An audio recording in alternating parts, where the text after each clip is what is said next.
Nico Ockenfels meinte, wir sollen uns unbedingt auf der Eurobike treffen, denn da gibt es ganz viele Bereiche, die wir uns anschauen können, wo wir aber garantiert nicht filmen dürfen, unter anderem wahrscheinlich bei Cube, wo viele Neuigkeiten vorgestellt werden, die so top secret sind. Die Eurobike, wichtigste Messe, kommt jetzt im August oder im Juli.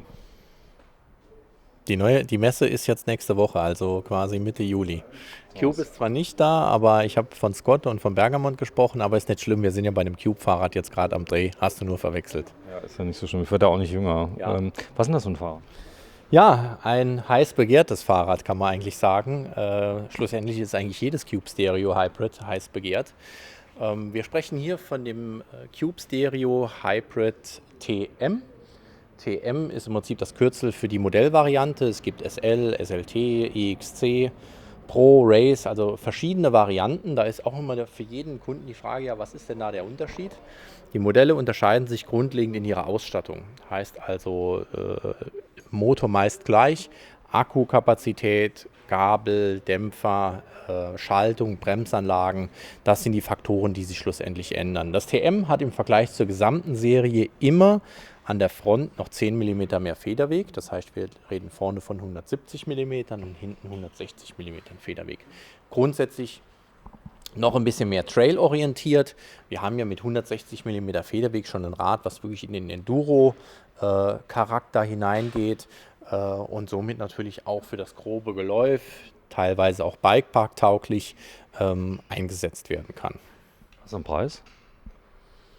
Ja, 5.499 Euro. Ich habe schon vermutet. Ich habe jetzt irgendwie gehofft, das kostet irgendwie nur 3,5, aber es geht ja gar nicht, weil es hat ja Fox Vollausstattung mit drin. Es hat nicht nur irgendeine Gabel drin, sondern eine Fox 38, sehr standfest. Schon fast ein Downhill, oder? Ja, also mit dem Federweg bist du wirklich schon Bikepark orientiert. Du siehst natürlich auch die Dimensionen. 38er Gabel wirkt natürlich deutlich massiver wie jetzt eine 36er oder 34er oder gar eine 32er. Wir sprechen also immer von der Dimension des Rohrdurchmessers halt auch für den einen oder anderen, der nicht weiß, wovon wir da sprechen. Gleiche gilt bei Laufrädern, breiter dimensionierte Felge, grobstolliger Reifen. Also 38 heißt 3,8 cm Rohdurchmesser. Genau, genau. Und demnach haben wir ja auch, wie gesagt, hier verschiedene Modelle. Das TM gehört hier mit zu den Top 3 Modellen. Oben drüber kommt nur noch das Action-Team im Teamdesign und nach oben raus noch das SLT. Ja, das Fahrrad ist unglaublich gefragt, obwohl es jetzt irgendwie 5.000 Euro kostet. Das liegt daran, dass das Preis-Leistungs-Verhältnis insgesamt betrachtet ein Hammer ist. Die Wiederverkaufswerte von Cube-Fahrrädern, selbst wenn die 3 Jahre alt sind, du nimmst die gern zurück, wenn du mal eins kriegst. Ja, es kommen welche rein. Entscheidender ist jetzt noch mehr, was das Thema Wiederverkauf angeht. Wir sehen ja überall, die Preisentwicklungen gehen eigentlich nur nach oben. Und wir können jetzt schon davon ausgehen, dass das Nachfolgemodell, was optisch gleich bleiben wird, weil ja gerade das TM eine komplett neue Farbe bekommen hat. Früher waren die Räder immer grau mit orange. Seit dem Modelljahr 22 haben wir dieses Grau mit diesem Camo-Grün, will ich es mal nennen. Und nächstes Jahr wird es teurer. Ja, Kiox ist drauf, da ist das neue Best 3-System drauf, Bosch Performance, eine Kettenführung, eine ordentliche. Das Ding kommt aus der Praxis. Wir haben ja mal bei Cube gedreht und da waren die Testfahrer direkt im Werk mit drin, die diese Teile auch wirklich jeden Tag bewegen. Das Ganze ist ja in Franken, da ist es auch bergig. Die sind auf den Teilen unterwegs, fahren da die ganze Zeit Wheelies, habe ich gesehen. Nee, nicht ganz, aber die testen die wirklich auf Herz und Nieren. Das heißt, das ist jetzt kein Produkt, was am Reißbrett entsteht und was nie irgendwie Probe gefahren wurde. Ja, also natürlich klar, mit der Computersimulation fängt es natürlich an, was Entwicklung angeht, aber die Praxis ist mitentscheidend. Vom 3D-Druck, um das Rad mal natürlich auch in der Dimension irgendwo zu sehen, bis hin nachher zu einem Prototypenrahmen, der wirklich auf Herz und Nieren im Testlabor getestet wird, aber natürlich auch in der Fahrpraxis ist das mit ein entscheidender Prozess. Und da hat Cube in den letzten Jahren massiv investiert, um wirklich eigene Produkte entwickeln zu können, um auch alles im Haus zu haben, um Rahmendesigns. Jetzt ist neu gekommen eine Lackiererei, das heißt, Sie können zum einen, muss man jetzt mal sagen, Cube ist einer der wenigen Hersteller, die Lackstifte anbieten. Da sagt sich jeder, mein Gut, das kriege ich ja im Baumarkt für jedes Auto. Aber die meisten Fahrradhersteller, die Rahmen kommen von Fernost. Das heißt, bis so ein Lackstift hier bei uns ist er entweder ausgetrocknet oder das Röhrchen ist geplatzt oder ähnliches. Und jetzt haben sie eine eigene Lackiererei, wo sie selber die eigenen Lacke auch nacharbeiten können oder besser gesagt genau in der gleichen Qualität darlegen können und somit wir auch Lackstifte anbieten. So laden Sie die E-Bike Flow App herunter. Das Coole an dem neuen System ist ja auch die Verbindung ans Smartphone, aber man kann das tatsächlich auch ohne Display betreiben. Wenn ich das Ganze jetzt sehe, möchte es gerne haben. Das ist ja so das große Problem, dass ganz viele Menschen sehr spontan kaufen, nicht bereit sind, auch mal zu warten für ein Produkt.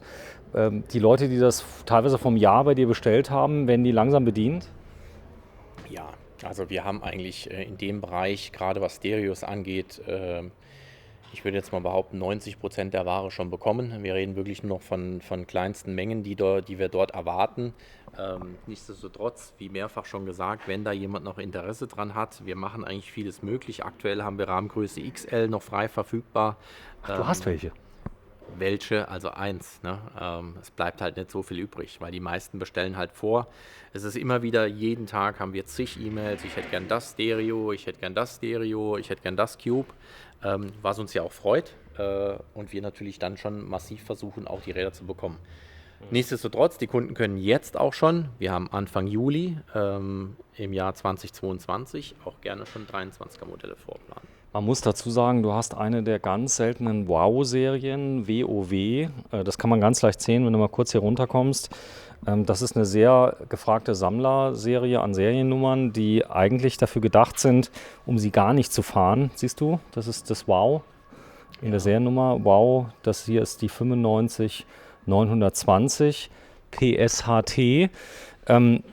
Wie sieht denn das aus? Gibt es denn viele Fans, die teilweise 5, 6, 7 Cubes einfach nur sich kaufen, weil sie so schön sind und die gar nicht benutzen? Oder ist das eher selten? Du hast ja auch einige Cubes in der Sammlung. Im Endeffekt schwierig. Es gibt ein paar Marken über die vergangenen Jahre, die immer auch noch am Markt mit dabei sind. Cube ist natürlich unter dem Strich durchaus ein Massenprodukt. Das dürfen wir nicht vergessen. Was? Ja klar, es ist, jeder will einen Cube, das ist wie der Volkswagen, wie der Käfer im Endeffekt. Du kriegst aber auch keine Stahl-Rolex im Moment. Ja, es ist eine Erfolgsmarke, muss man ganz klar sagen. Es gibt viele Erfolgsmodelle, ob das Reactions sind, ob das Stereos sind. Es gibt viele Testsiege, Preis-Leistungssiege. Also gerade was das Thema Preis-Leistung angeht, ist die Marke Cube wirklich State of the Art, also und das über die letzten Jahre. Jeder Hersteller fragt sich oder sagt sich natürlich auch, die bei Cube, die verdienen kein Geld. Ja, vielleicht verdienen sie kein Geld, aber sie haben über die letzten 20 Jahre doch ein großes Imperium anwachsen lassen, was natürlich auch eine gewisse Dominanz darlegt. Und, hast du jetzt lieb gesagt. Ja, Chapeau natürlich auch dafür. Das Unternehmen ist immer noch Inhaber geführt, das darf man nicht vergessen. Viele Unternehmen gehen ja dazu über, dass sie ja, in irgendwelchen Konzernen mit drin stecken. Auch das ist ein Trend, den wir in unserer Branche verfolgen. Es gibt immer mehr Automobilhersteller, die natürlich auch in diesen boomenden Fahrradmarkt rein möchten. Und man darf nie vergessen, für uns ist eine Partnerschaft halt auch ganz klar wichtig. Es gibt Marken, die gehen zum Eigenvertrieb über und deswegen muss man da natürlich auch immer ein bisschen aufpassen. Aber Cube zeigt halt ganz klar auch mit verschiedenen Stores oder natürlich auch den eigenen Stores, dass sie dort wirklich fachhändlertreu halt auch sind und dementsprechend ein attraktives Produkt anbieten. So, und das ist die Sattel-Höhenverstellung, die mit drin ist. Ja, wir sind eigentlich am Ende. Wieder mal das, was viele Leute jetzt erwarten, eigentlich von so einem Intensivtest, dass du mal mitfährst, weil damit... Ist mir viel zu groß. Ist hier viel zu groß. Ist das ein XL-Raum? Ein XL. Aber es würde ja passen, wenn du jetzt hier diese Ampel-Einstiegshilfe nach unten manövrierst, die da ist. Ich sag mal, fahren da auch viele Leute mit so einem Fahrrad rum, die gar nicht in den Beipark wollen, die einfach nur damit... Du meinst den Eisdielenfahrer? Nee, nicht nur Eisdiele, sondern die einfach nur im Wald damit fahren. Also die Spaß haben. Also das Thema Federweg, wo wir sagen 160 mm Federweg, das ist ja schon jetzt die Fraktion bergab und lass laufen. Das heißt, es hat Reserven. Hat genügend Reserven, aber unter dem Strich geht es halt auch wirklich nur um Komfort, um Prestigeobjekt natürlich halt auch. Auch das merken wir immer mehr. Ein Prestigeobjekt, das ist quasi die neue Rolex. Okay, ist das Cube. So, da ist es. Aber nicht nur das Cube, sondern viele sind ja so unterwegs. Von der Begehrlichkeit kommen wir schon auch sehr, sehr nah an Rolex an die Rolex ran. Mach mal bitte hier das Display, dass man das mal sieht. Also hier nochmal ganz kurz. Ist es Touch? Wenn man das System startet, finde ich es eigentlich super. Ich habe das Rad jetzt neu. Ich scanne über das Telefon den QR-Code, bin direkt bei der App, lade mir die runter und dann geht es auch schon los. Ich muss mich halt noch registrieren. Das machen wir jetzt schlussendlich natürlich nicht. Du siehst die verschiedenen Möglichkeiten des Displays, die wir hier über links und rechts quasi einstellen können. Du siehst, Das ist auch gestochen scharf. genau, du siehst das auch, dieses Hoch und Runter der jeweils verschiedenen Modis. Wo haben wir denn hier unser Standardbildschirm? Moment, ich sehe gerade nichts. Da hast du auch zum Beispiel eine weitere Ansicht, wo du die Reichweiten auf einen Blick halt auch siehst. Hier haben wir jetzt auch einen fast vollgeladenen Akku. Im Eco-Modus 89 Kilometer, im Turbo-Modus 44. Man muss immer noch mal dazu sagen, das relativiert sich halt auch über die Strecke. Wir haben jetzt hier 750 Wattstunden.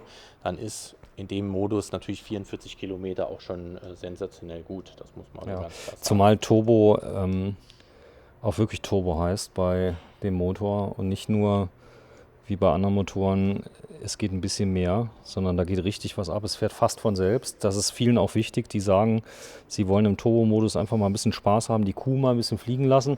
Ja, fahr mal eine Runde, dass man das Ganze sieht. Der ist jetzt ein bisschen zu groß, der Rahmen, aber könnte noch gehen. Ja, ich könnte schon eine XL fahren, wäre mir aber persönlich etwas zu hoch und zu träge vom Fahrverhalten her. Das hat jetzt eine Bereifung, hat es 29 Zoll?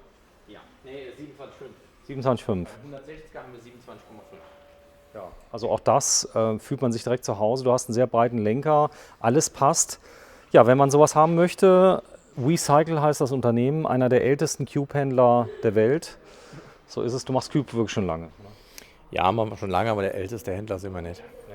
Du bist jetzt wie alt? Ich.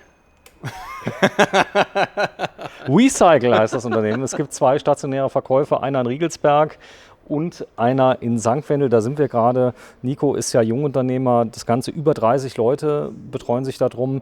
Das Coole ist, dass ihr auf dem Webshop direkt den Bestand sehen könnt. Und er sagt, der Nico, wir verkaufen keine Räder, die wir nicht an Lager haben. Die findet man bei uns nicht im Webshop, sondern alles, was man da sieht, ist bis auf ganz, ganz, ganz wenige Ausnahmen sofort lieferbar. Richtig. Vielen Dank, Nico Ockenfels. 5. Juli und ob wir denn zu Eurobike gehen, weil ich habe die ganze Zeit jetzt ja Zeit gehabt zu überlegen während des Videos, muss ich mir noch überlegen, weil das könnte in Arbeit ausarten. Tschüss, Nico. Ciao.